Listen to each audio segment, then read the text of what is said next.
Bienvenue dans ce module 5 bis bonus qui va vous permettre de faire une petite synthèse des fenêtres que nous avons découvertes dans les séquences précédentes.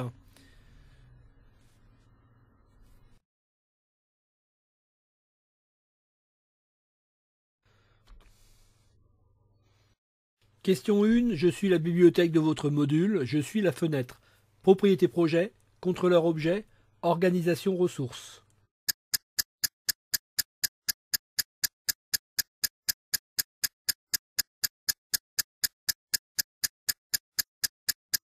C'est bien sûr la fenêtre d'organisation ressources accessible directement par la touche F8. Rappelez-vous cette fenêtre qui est séparée par une verticale avec à gauche les ressources de votre projet et à droite les différentes origines des ressources de votre projet, les disques, réseaux, bibliothèques, autres projets, etc. Passons à la deuxième question. Pour accéder à la scénarisation de mon écran, j'utilise la fenêtre Propriété projet, contrôleur objet, organisation ressources.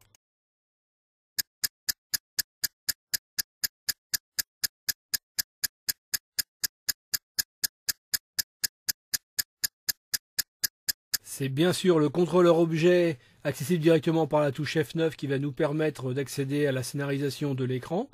Il suffit de glisser un objet et de sélectionner parmi les commandes proposées celle que vous voulez activer.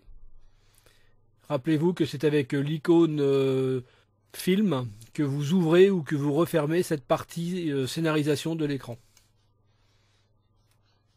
Troisième question, pour renommer un écran, j'utilise la fenêtre Propriété projet, enchaînement d'écran, contrôleur objet ou organisation ressources.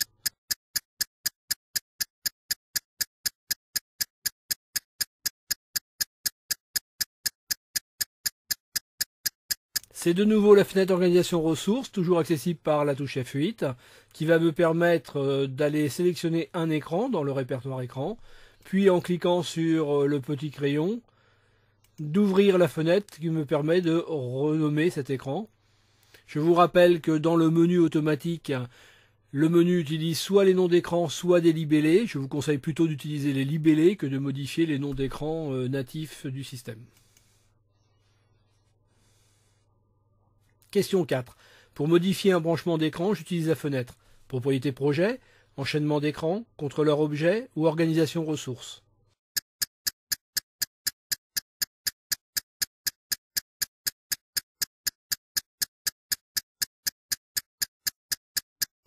C'est bien sûr la fenêtre d'enchaînement d'écran accessible directement par la touche F10.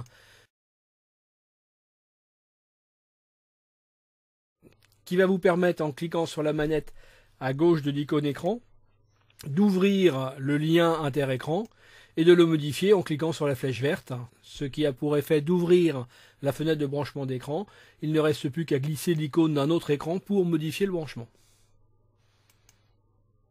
Je vous propose la cinquième question.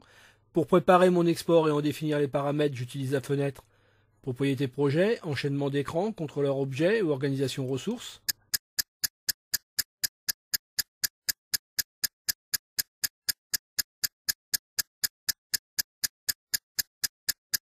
C'est bien sûr la fenêtre Propriété projet qui, elle, n'a pas d'accès par une touche de fonction, mais vous y accédez via le menu Projet.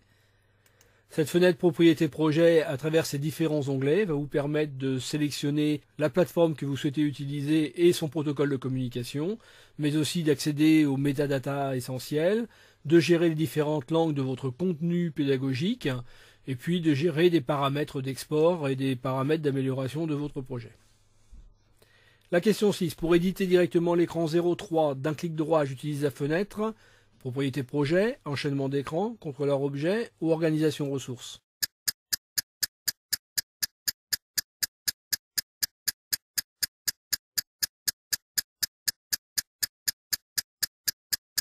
C'est bien la fenêtre d'enchaînement d'écran qui va me permettre d'un clic droit sur le nom d'un écran.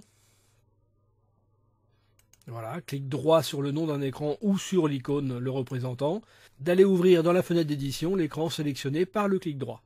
Sur ce slide, nous faisons une synthèse des différentes fenêtres étudiées, l'organisation des ressources accessible par F8 qui vous permet de gérer les ressources en entrée dans votre module et de les organiser dans des répertoires, mais aussi de renommer vos ressources, la fenêtre propriété projet qui n'était pas accessible par une touche de fonction mais directement par le menu projet vous permet de gérer les paramètres d'export et aussi les métadonnées, mais aussi les langues de votre contenu et d'optimiser votre projet.